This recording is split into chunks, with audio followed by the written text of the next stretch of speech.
Okay, good morning, everybody. I want to start with a story. Now, when I was really little, I used to play a video game called Lemmings. I don't know if anybody in here is familiar. They're nodding. So, hundreds of them would drop out the ceiling, and then what would happen is they would get stuck, and they would be moving backwards and forwards and backwards and forwards. That's what we've created in football in England for girls. We created a great base with our Shooting Stars program inspired by Disney Marvel. They then moved into Wildcats, and they were growing, but they were just stuck. And they'd hit that magical moment in puberty at 12, where they were too old for Wildcats, but there was nothing for them. So they either had to move into an affiliated club, where the environment was competitive, it wasn't right for them, or they just stopped playing. So that was the problem that was posed to us, is how do we keep more girls playing in social football and in affiliated game? We're now up to 150,000 girls teams, 27,000 social teams, and today we're going to take you on a little bit of a journey to explore the teenage girl and how we can engage her in social football. Yes, and that's where I come in and talk to you really around that journey of today. What are we going to achieve? What do we want to try and take away? So who are the girls? What are their needs? The adults' perceptions of teenagers. Let's talk teenagers. Let's really understand that adolescent age group. What do the girls need from around the world, from you as individuals, from the different sports, from the different countries, from the backgrounds you have, but also the girls that you are dealing with in your local community? By the end of this little keynote speech that we've got for you today, we'll really start to look at talking about the needs of those teenage girls. We'll really explore what those needs, they're unique, and we'll take you through that journey as we go through that. We'll then apply that knowledge and understanding so you can take that back to your sector, the environments that you're delivering. We work within football, somebody in here will work within table tennis. So it's how can we try and understand the needs of the teenage girls, but how does that then apply in the different contexts that you will work with individually in your unique sports and communities across the world. So Claire, in true traditional style, should we play a game? Yeah, let's play a game. Now, before we start this game, disclaimer, if you're holding a hot drink, put it under your chair because you don't need it. If you've got a phone, put it in your pockets because you don't need that. Now we're going to play a game of rock, paper, scissors. Harry. I'm coming. Now, just so there's no cheating, we will clarify the rules from the start. It's on 3, not after 3. So we're going to go 1, 2, 3, boom. I win. Of course, I'm a woman. We're going to have the win straight away. So if you win, you take the prize, and the prize is the loser. You lose. Okay. You're now going to follow me. I'm following. And you're going to chant my name as loud as you can. Claire, Claire, And a clap. Claire, And you're going to follow me around. Okay? Claire. Hold there, please. Thank Stopping. You then find somebody else to play. We're going to play rock, paper, scissors again. If I win, you join my line. If I lose, we all join your line. Okay? And we're going to keep playing for the length of the songs. You've got to be loud. If you're the person at the front, you've got to respect the winner. That line will get nice and long. We'll either play until it's a 2v2 at the end, or until the music stops. Ladies and gentlemen, please rise. And we are going to get ready to play in 3, 2, 1, go!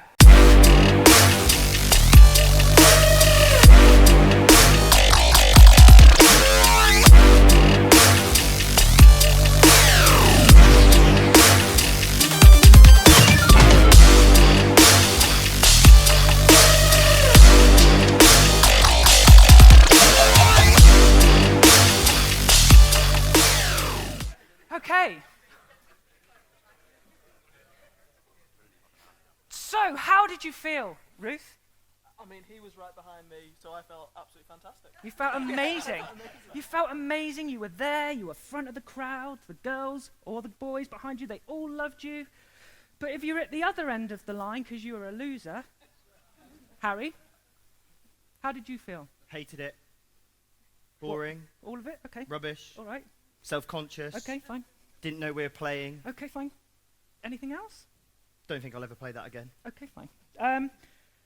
Wow, that was quite harsh. I can't hear what you're saying, but so can other people in this room. There are other people in this room that did not feel like Ruth.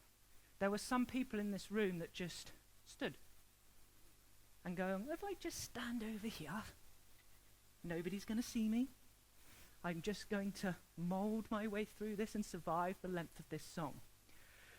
And that's the point. But it's bigger than that. Those teenage years, it's about following. It's about copying. That person at the front. You know, they're 11 years old, they're dressed in multiple colours, and then something happens and it becomes black and white Adidas clothing. They all wear the same. You're laughing because you know it's true.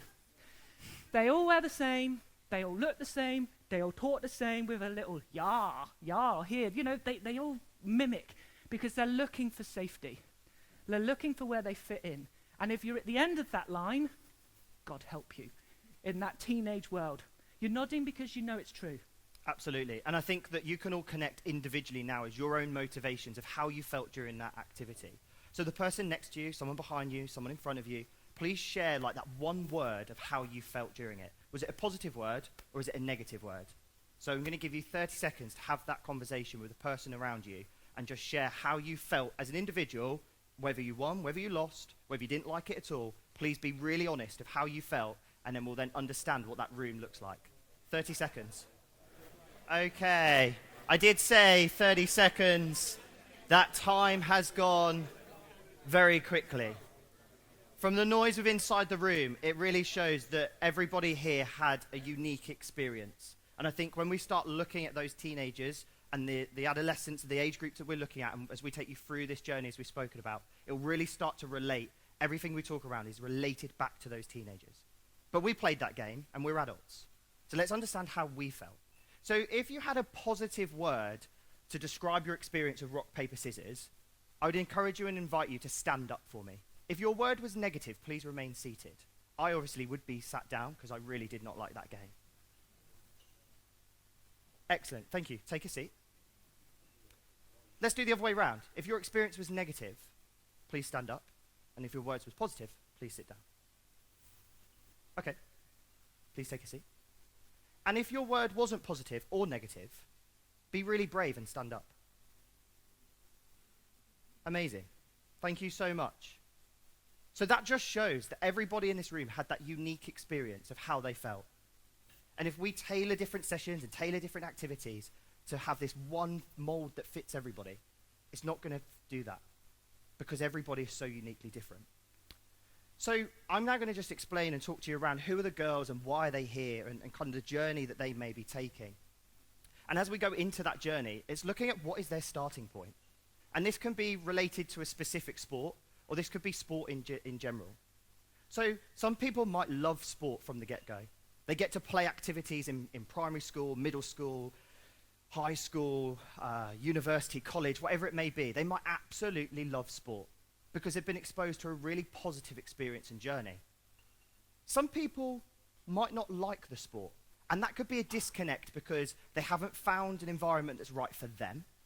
They might not have found an environment that is authentically pleasing for themselves in that they can be their unique self. They don't have to kind of pretend to be this elite performing athlete when actually all they want to do is just kick a football. Or all they want to do is just have a casual swim in a swimming pool. They don't want to be that trainer that's learning to do all those lengths. But also in that experience, some people might not like it because of other reasons. When I was a young person in primary school, middle school, I hated football. And I'm standing here now working for the biggest organisation in England for football. The reason I hated it is because I had to go and watch my brother play on a Saturday morning. It was cold, it was wet, it was muddy, it was boring. I wasn't the participant, I just had to stand and watch. That was my connection to the game. So everybody will be so unique in that way. But the question mark, some people won't even know that that sport exists. Some people won't even know how they enter that sport. So let's take, I don't know, table tennis. I don't know where my local table tennis club is in England. I couldn't tell you that. I don't know where that position is. So everybody is going to be so different that they might get exposed to it in their education pathways, but they might not know how or where, or the parents might not understand how to translate exactly where they can go to be able to participate as they move forwards. But Claire, we're coming to you. We are. And do you know what? I've stood at the back here and I feel like I'm going to be walking down the aisle to get married. It's very odd. It's a very odd sensation here. So we're going to play a game. Don't worry, you don't have to move. The game is called Black Blobs. It's going to be on the screen. And all you have to do is tell me what that picture is. So there's going to be an image on the screen. It's called Black Blobs. Just tell me what it is. Harry, show him. It's on. Silence. Go on, what can you see? Tell me what you can see.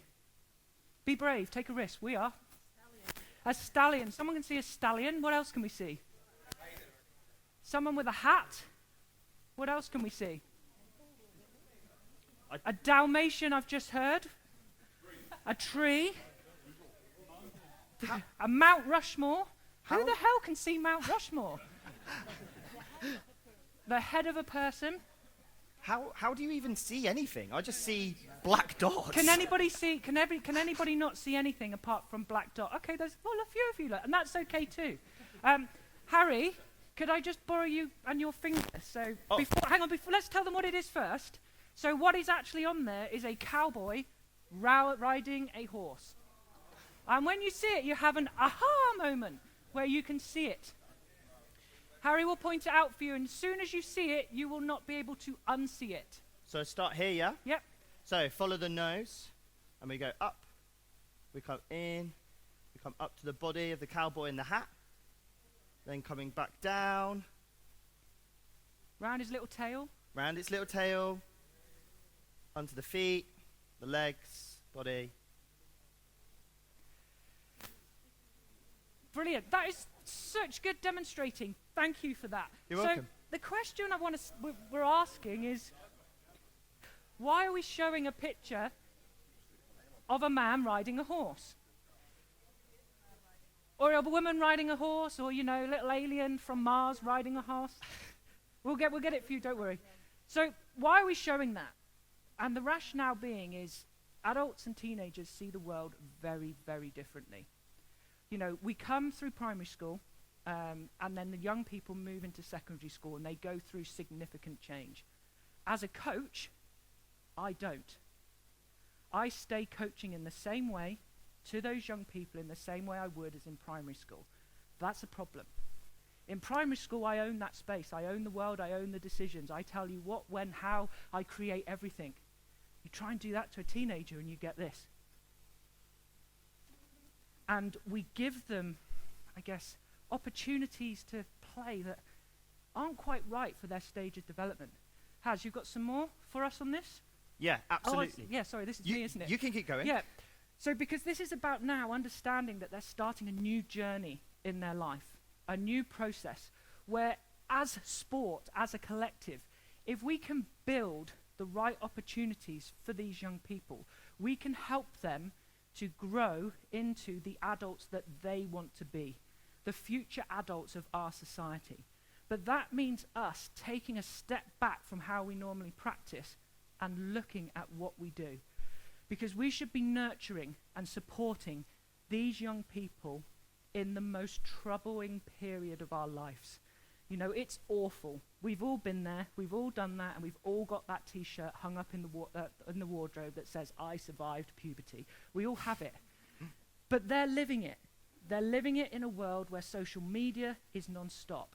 They are sometimes at the front of that trail, but sometimes they are lost at the back. And if that happens in sport, not only are they lost at the back, they can become lost from activity, and that potentially then lasts for the rest of their lives. Yes, and I'm now going to talk to you around that puberty, and it's really important to try and understand some of this concept.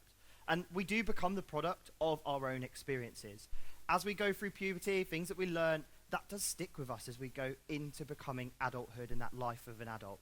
So I'm going to share with you a video here that just demonstrates, I guess, how this brings to life a teenager, but using the video with fleas. Please note, no fleas were harmed in the making of this video. Training fleas requires a glass jar with a lid. The fleas are placed inside the jar and the lid is then sealed. They are left undisturbed for 3 days. When the lid is removed, the fleas will not jump out. In fact, the fleas will never jump higher than the level set by the lid. Their behaviour is now set for the rest of their lives. And when they reproduce, their offspring will automatically follow their example.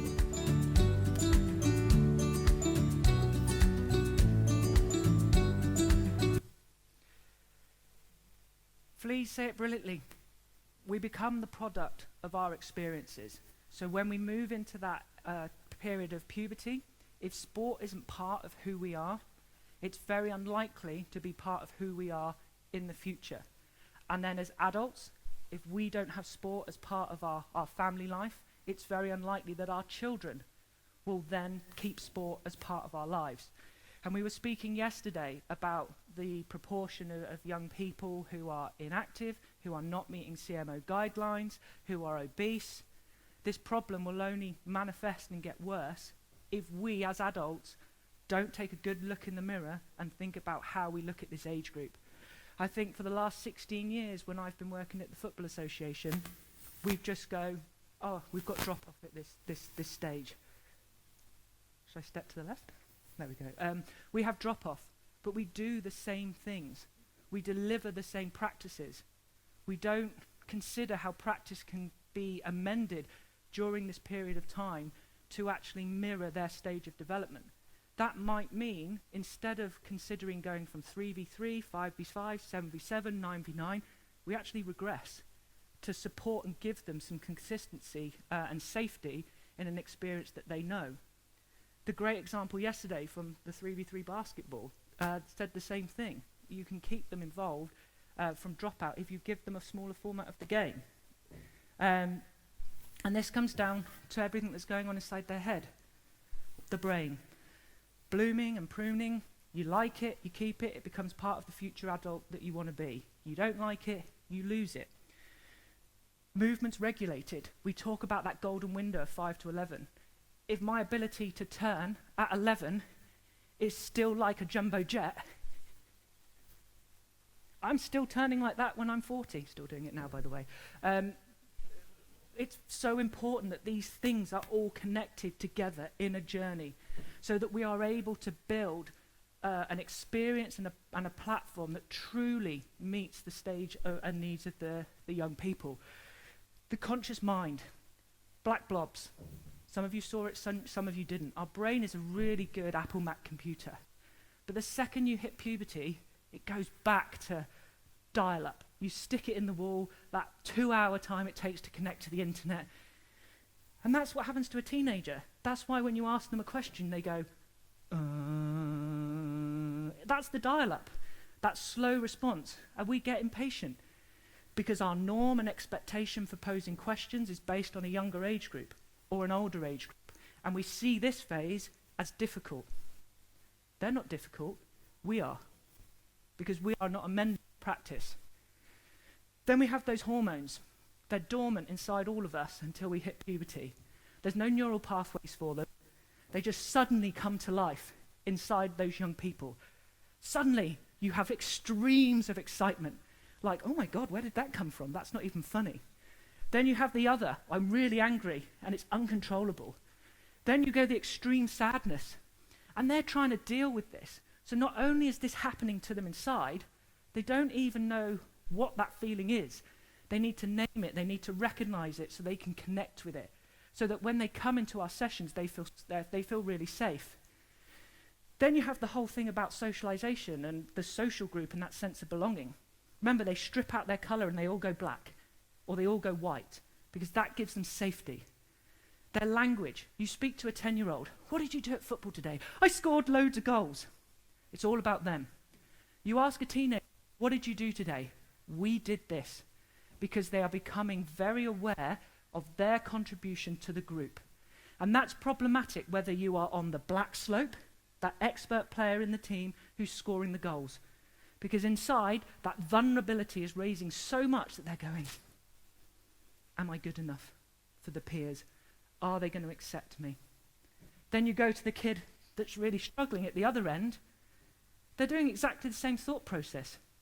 They're all thinking the same about the contribution and whether they are going to be accepted. And that behavior drives what you see. Because when they don't feel accepted and they don't feel like they contribute, drop out. So I think it's important that, we're talking about teenagers and we're giving you some of that real context around it. Let's see if we can play a game that tries to get us to think and act like a teenager and really get into the minds of that. So Claire, you're really good at explaining the rules, so I'll let you explain this one and I'll control all of the tech. Are you going to give me a theme tune though? Because if we're going to have a game, I'd like a theme tune or I'm not playing because you wouldn't play my game. 2 seconds. Okay, 1, 2. Don't overpromise.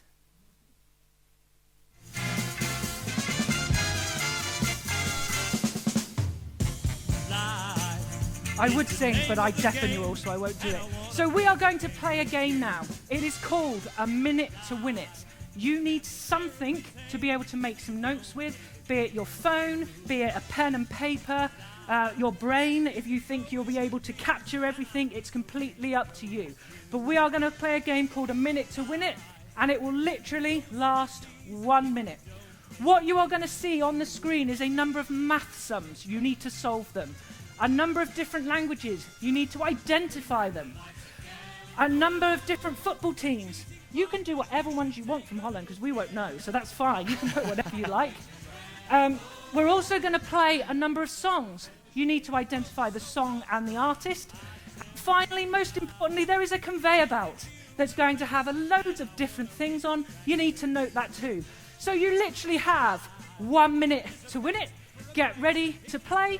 Harry, it's over to you.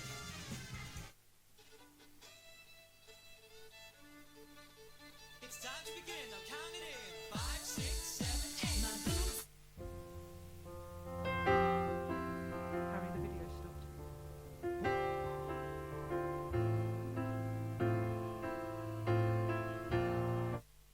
Video stopped.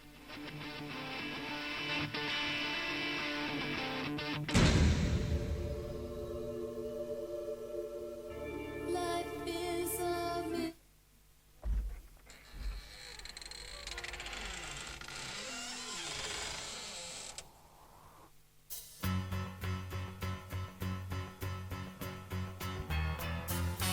Peace up, A-Town down. Yeah! In the town where I was born, lived a man. Tonight, I'm gonna. So, straight away, Ruth, what did you have for breakfast? Fruit and yogurt. Fruit and yogurt. What did you have for breakfast? What did you have for breakfast? What did you have for breakfast? What did you have for breakfast? Brilliant. Now, what I'd like you to do is write down, either on your own, in a pair, in a group, what were the items on the conveyor belt that went from left to right on the screen? Individually, in pairs, or in groups, what were the items that went from left to right across the screen? You have 1 minute. Brilliant. There was a lot of noise there.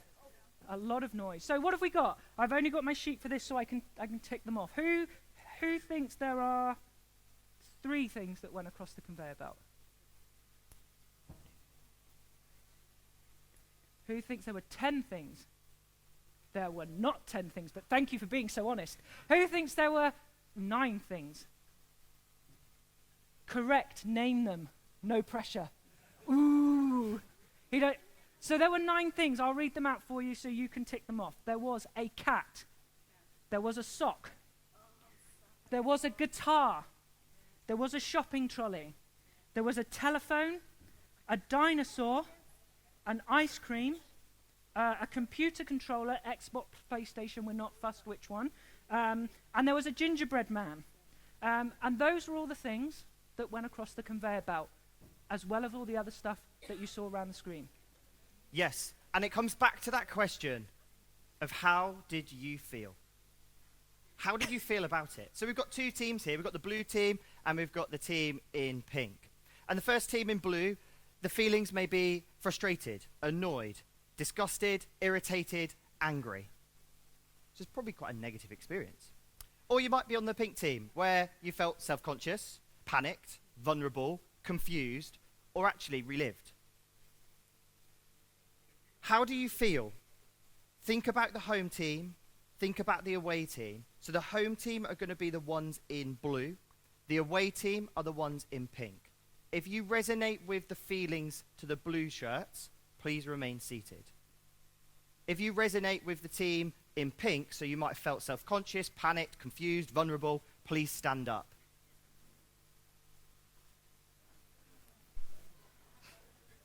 So we have a real mix. It's great, isn't it? It is. Although we can see a couple of people sitting down. That might just be because you can't be bothered to stand up. Which is Or, also fine. which We've is got no issue absolutely with that. fine. Or it might be that that actually did resonate with you. So that was your feelings. That's how you felt as an individual in that activity. Take a seat. Well, let us tell you what we see. What could we see around that? And this is where Claire's going to come into a great demonstration. Some people rolled their eyes. Okay, that happened. Some people turned away and just gave up. Paper on the side, iPad down, phone away. Oh, I'm not doing that. I'll just let this roll and see what happens. Others started holding their heads, scratching their chin, actually just like, you know what, that's it. I'm not doing this anymore. Just, I don't need to, don't have to. No one can see me because everyone else is talking and doing it. I just don't have to interact. Some people even slouched in their chair, or potentially, I don't think I saw any of this, but had the opportunity to go, you know what, I'm going to the toilet now. Thank you very much. I'm going, I'm If we removing played myself. for an extra minute, we would have had a load go into the loo. 100% we would have done. So that's what we could see from that activity. But what has that really got to do with teenagers? Because we're adults. So Claire, bring it to life. So what has it got to do with them? Well, you might notice that there's some similarities or differences between the words. So you've got the words in, can you click on for me, sorry. There you go. Thank you. So you've got the words in blue. They're internal feelings. Then you've got, no they're not, they're external. You can see them. So you've got things that you can see as a coach. You've got external feeling, external body language, and then you have internal feelings. And the problem in puberty is those two things don't match. So you might see this. But inside, I might not be really PO'd. I might be really vulnerable, scared, and insecure. But I base my reading of people from body language. And in my default, in my locker of my brain, I see this, I see attitude, I see disengagement, I see this person doesn't want to be here. So my automatic reaction when I'm working with that young people potentially is to mirror that and go, well, why are you being like that in my session? Because like I said, the kids go on a journey and a journey of change. As adults, we don't. So we still apply the same assessment methods to what we see to this period of life, which we've all said is horrendous. We've all said we have a t-shirt hung up in our wardrobe that reminds us of this. But soon as we're out of it, soon as we become adults, we forget. We forget how vulnerable and insecure young people are in this period of time. But it also presents a massive opportunity for us. They get bored really quickly. That is fantastic for coaching. Because if kids get bored, they become curious. They become creative. And if you can apply that in a sporting context, you can really spur these young people on to take risks, because they're primed for it in this period of time. We'd rather them take risks in sport than risks with drugs and smoking and alcohol. Channel it. Challenge you. This is quite risky. Have a go at this. You can use these things to make our sporting experiences during this period of time really safe and really fun. And it's something that's very different that represents their stage of life. They want to be autonomous. We've heard that throughout so many sessions. But with autonomy comes risk. So what can we do as adults is provide a structure, especially when we're working with girls and periods. We know that it's such a vulnerable period anyway, but then when you add on that extra layer, that's a big turn-off. So why is it a big turn-off? Well, we've asked girls. They've told us, one, I don't know when I can go to the toilet because I don't want to go up to the coach. Can I go to the toilet, please? So we've got rid of that. We'd have 5 sections in our coaching sessions. We call it the warm-up. We call it a warm-up, first half, half-time, second half, cool-down. There are 5 opportunities for girls to have a break. They don't have to ask to go to the loo. We've put it in there for them. We've taken away that risk. We've also socially scaffolded the sessions. So at the start, the social risk is really low. It's pair work. Holding a bib, doing the alphabet, firing a ball. It's fun. It's about connecting together on a very basic social level. But by the time we get to the end, it's our side versus your side. We play games, matches, but they choose. There is a whole library of different games. ice hockey matches, 1v1, walking football, built around that ski slope that we spoke about yesterday. And they can pick. So we have 3 pitches. They pick the cards of the matches they want, and then they can choose. So if they're having a rough day and they just want to play walking football, they can. If they want to play a proper 7v7 down this end, they can. But all this game is about getting to recognize and remember and reconnect with the discombobulation that goes on during puberty. It's not nice. It makes you feel really vulnerable and really unsafe. Absolutely. And I think that's really important now that we start to really look at the question, which is what do the girls need from you? And that's going to be so different across the world and from the different communities that you will all work in. So we are on the final countdown. It's going to be our last 3-minute activity that we have for you. And we're going to provide each row with a stress ball, which is a mini globe. That globe is really important because that's your key to be able to travel around the world, this room, to understand 6 questions that we're posing to you. But under each of those 6 questions are 3, 4, 2 answers that we're providing you as some opportunities that you could go, you know what, I'm going to take a picture of that and I'm going to take it away and apply it in my own context. So one of the questions, as an example, there's one over here, I'm not going to show you where the rest of them are, is how can coaches change the adult-child hierarchy? How do they change it? How do you change that hierarchy of adult and children? How do you get children to participate? There are 3, 4 different answers on that one. In your rows, work together, have a conversation about the question, take a photo or write down on a piece of paper the individual answer that represents your own community, your own game, sports that you play or administrate within. And then by the end of it, it's the first team to be sat back in their rows with all their players, with the balls back with Claire, and then we'll then consolidate the rest of the workshop. Okay. So this You have 3 minutes. It's the first team to be sat back in their seats at the end of those 3 minutes. 5, 4. 4, 3, 2, 1. 3 minutes, off you go.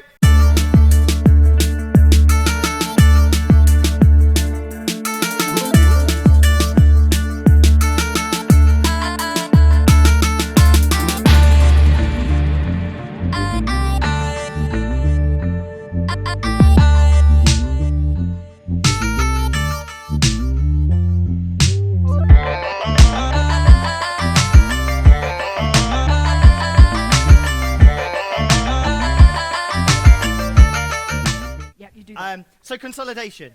Why did we do it? Why did we create that environment? Nobody made it back to all 6. You might have just about rushed in those last ones. Okay? But actually, when we start to think about it, we forced you to think quickly.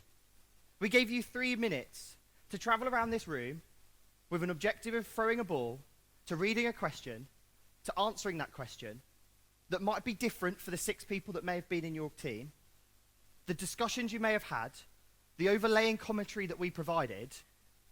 It was really hard to have that opportunity to have deep reflection, to really go, you know what, that question really makes me think.